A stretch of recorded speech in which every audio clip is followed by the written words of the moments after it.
அநேக உறவுகளை இழந்து போனான். அவனோடு கூட எத்தனையோ ஐக்கியம் இருந்தது. தகப்பன் உறவை இழந்தான், தாயுடைய உறவை இழந்தான், சகோதரனுடைய உறவை இழந்தான். இவைகளில் எல்லாம் பங்கம் ஏற்பட்ட பொழுது, ஆண்டவர் மனிதனுக்கு கொடுத்த இந்த சகோதர சிநேகம் அவனை விட்டு எடுபட்ட பொழுது, சகோதர சிநேகத்தை உடைத்த பொழுது, அவன் ஆட்டோமேட்டிக்கா தேவனோடு கூட இருந்த உறவும் உடைக்கப்பட்டு போனது. அல்லேலூயா. அந்த உறவைத்தான் இங்கே சொல்லுகின்றது. அதன் முடிவோ மரண வழிகள். அல்லேலூயா. பிரிக்கப்படுகின்ற வழிகள் தான் அதனுடைய முடிவு. அல்லேலூயா.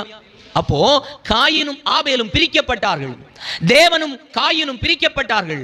அவர்கள் முன்னாலே இருந்தது போல ஐக்கியம் கொள்ள முடியவில்லை, தேவனோடு கூட சேர முடியவில்லை.